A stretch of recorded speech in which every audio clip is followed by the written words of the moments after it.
اور یہ کل ملا کے 5 لاکھ صفحات پر مشتمل ہے. یہ تمام ثبوت جو تمام بینکنگ ریکارڈ ہے، اور جیسے کہ ابھی آپ نے شہزاد اکبر صاحب سے سنا کہ کوئی پاپڑ والا ہے، کوئی ریڑھی والا ہے، کوئی کیا ہے، اور وہ لاکھوں ڈالر کے پیسے جو ہیں، لاکھوں ڈالر جو ہیں وہ ٹی ٹیز کے ذریعے شہباز شریف فیملی کو بھیج رہی ہیں. لیکن دوسری جانب مسلم لیگ نون کی نائب صدر اور شہباز شریف صاحب کی بھتیجی محترمہ مریم نواز احتساب کے عمل پر سوالات اٹھاتی ہیں اور کہتی ہیں شہباز شریف کے بچے کے بزنس کو زبردستی شہباز شریف سے نہ جوڑا جائے. شہباز شریف کے بچے جو کہ اب 40 سال کی عمر سے زیادہ کے ہیں، کراس کر چکے ہیں، حمزہ میرے سے 1 سال چھوٹا ہے تو وہ 45 ایئرس کا ہے، وہ اپنے کاروبار الگ سے نہیں کر سکتے کیونکہ وہ والد پہ ڈیپینڈنٹ ہیں. ان کے کاروباروں کو زبردستی والد کے ساتھ جوڑ دیا جاتا ہے، ذاتی کاروباروں کو. تو پھر تو ہم یہ سوال پوچھنے میں حق بجانب ہیں کہ یہ کس قسم کا انصاف ہے. شہباز شریف کا تعلق ایک کاروباری گھرانے سے تھا جو کہ 1930 سے کاروبار کر رہا ہے. شہباز شریف کے والد صاحب ایک جانے مانے بزنس مین تھے، بہت پھیلا ہوا ان کا کاروبار تھا، اور وہ تب سے تھا جب وہ سیاست میں بھی نہیں ہے کہ انہوں نے ایک دھیلے کی کرپشن نہیں کی. ساتھ ہی گزشتہ روز احتساب عدالت میں انہوں نے کہا کہ نبی کریم صلی اللہ علیہ وسلم کا ارشاد ہے کہ بیٹا باپ اور باپ بیٹے کا ذمہ دار نہیں، تمام مالی امور کا ذمہ دار سلیمان شہباز کو جناب شہباز شریف ٹھہراتے رہے ہیں اپنی تمام نیاب کے ساتھ سوال جواب میں. اور ان کے صاحبزادے جو ہیں وہ سلیمان شہباز وہ ہیں جب حکومت کی تبدیلی ہوئی اس کے چند ہفتوں کے اندر وہ لندن چلے گئے. عدالت انہیں مفرور اور اشتہاری قرار دے چکے ہیں اور وہ نیب کے کسی سوال جواب کا سامنا کرنے کے لیے تیار نہیں ہیں. اسی منی لانڈرنگ کے کیس میں اب نیب کہتی ہے کہ جو ٹرانزیکشنز ہوئی ہیں وہ ان کی اہلیہ کے نام ہوئی ہیں اور شہباز شریف کی صاحبزادی کے نام پہ ہوئی ہیں، جن کے اکاؤنٹس میں ٹی ٹی کے ذریعے رقوم آئی ہیں اور وہ وہاں سے جناب شہباز شریف کے استعمال میں آئی ہیں. اس کا بھی بینکنگ ریکارڈ موجود ہے. اس لیے اب ان کو پیش نہ ہونے پر ان دونوں خواتین کو لاہور کی احتساب عدالت نے محترمہ نصرت شہباز اور محترمہ رابعہ عمران کے ناقابل ضمانت وارنٹ گرفتاری جاری کیے ہیں.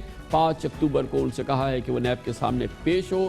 یعنی کہ دیکھا جائے تو معاملے کی تفتیش اگر ہو تو کیسے شہباز شریف صاحب کہتے ہیں کہ ان کے نام پر کچھ نہیں اور وہ بالکل تنہا ہیں. بچوں اور اہلیوں سے پوچھا جائے تو وہ یقیناً وہ خواتین ہیں جو صاحبزادے جن کے بارے میں وہ کہتے ہیں کہ مالی امور کے مالک ہیں وہ پاکستان سے باہر جا چکے ہیں، مفرور اشتہاری ہیں. اور یہ پھر پورا معاملہ جو ہے یہ کیسے اپنے تفتیش جو ہے وہ مکمل ہو پائے گی، اس پر ہم بات کرتے ہیں. ہمارے ساتھ موجود ہیں لاہور میں ہمارے نمائندہ خصوصی حسن رضا. بہت بہت شکریہ حسن رضا. بتائیے گا کہ اب کیا نصرت شہباز صاحبہ، رابعہ عمران صاحبہ اور یہ جو خواتین ہیں، نیب کہتی ہے کہ براہ راست ان کے اکاؤنٹس میں پیسے آئے، پاپڑ والے نے یا ریڈی والے نے یا جس نے بھی بھیجا انہوں نے بھیجا. اس سے پہلے کیا ان خواتین سے کوئی براہ راست نیب نے سوال جواب کیا؟ جی بالکل، جو نیب کے ذمہ داران بتاتے ہیں کہ اس حوالے سے نیب لاہور کی جانب سے ان تمام خواتین کو باقاعدہ جو ہے وہ سوال نامہ بھجوایا گیا تھا اور ان کی جانب سے کوئی جواب نہیں دیا گیا. اور نصرت شہباز کو جو ہے وہ 7 مرتبہ سوال نامہ بھجوایا جا چکا ہے، لیکن خواتین تھی اس لیے ان کو طلب نہیں کیا گیا اور 1-2 بار نوٹسز جاری کیے گئے جس پر مسلم لیگ نون کے رہنما اور کارکنوں کی جانب سے جو ہے بہت سارا اعتراضات اٹھائے گئے اور اس کا بھی جواب نہیں دیا گیا. اگر دیکھا جائے تو بہت سارے افراد ہیں جن کی جانب سے ان تمام نصرت شہباز ہو، رابعہ ہو، جویریہ ہو اور ان کے ساتھ ساتھ سلمان شہباز اور حمزہ شہباز ان کے اکاؤنٹ میں پیسے منتقل کیے گئے ہیں، جس میں قاسم قیوم، مسرور انور، فضل داد عباسی، مشتاق چینی، شعیب قمر، شاہد رفیق، آفتاب محمود، سید طاہر نقوی، نثار احمد، منظور، علی احمد، یہ وہ افراد ہیں جنہوں نے باقاعدہ تسلیم بھی ان میں سے بعد میں کر لیا ہے. 4 افراد وعدہ معاف گواہ بھی بن چکے ہیں کہ ہم ان کے اکاؤنٹ میں پیسے منتقل کرتے رہے ہیں اور ٹی ٹیز لگواتے رہے ہیں. ان کو باقاعدہ ایک مخصوص ایجنڈے کے لیے رکھا گیا تھا کہ پیسے ان کو دیے جاتے تھے اور وہ باقاعدہ کے ماڈل ٹاؤن سے پیسے لے کے ان کے اکاؤنٹ میں جو ہے وہ ٹی ٹیز لگوایا کرتے تھے. اسی طرح اگر دیکھا جائے تو ان تمام خواتین کو اچھا یہ بات تو اب ثابت ہو گئی کیونکہ اگر ان کے اکاؤنٹس میں آتے تھے پیسے ان فیملی ممبرز کے جن کے آپ نے نام لیے، سلیمان، حمزہ، رابعہ، جویریہ، نصرت شہباز صاحبہ، یہ اس کا تو باقاعدہ بینکنگ ریکارڈ موجود ہوگا نا کہ محبوب چینی نے پیسے بھیجے اور اس اکاؤنٹ میں آئے یا اس ریڈی والے نے پیسے بھیجے اور اس اکاؤنٹ میں آئے. یہ تو اب بینکنگ ریکارڈ کی بات ہے نا، وہ تو پراپر ٹرانزیکشنز جو ہیں اس کا ریکارڈ تو حاصل کیا ہوگا نا. جی بالکل، فائنینشیل مینجمنٹ یونٹ کا ایک سسپیشس ٹرانزیکشن یونٹ کے جو ہے وہ ایک جو سسپیشس ٹرانزیکشن ہوتی ہیں اس کے والے سے جو ہے وہ فائل کریٹ کر کے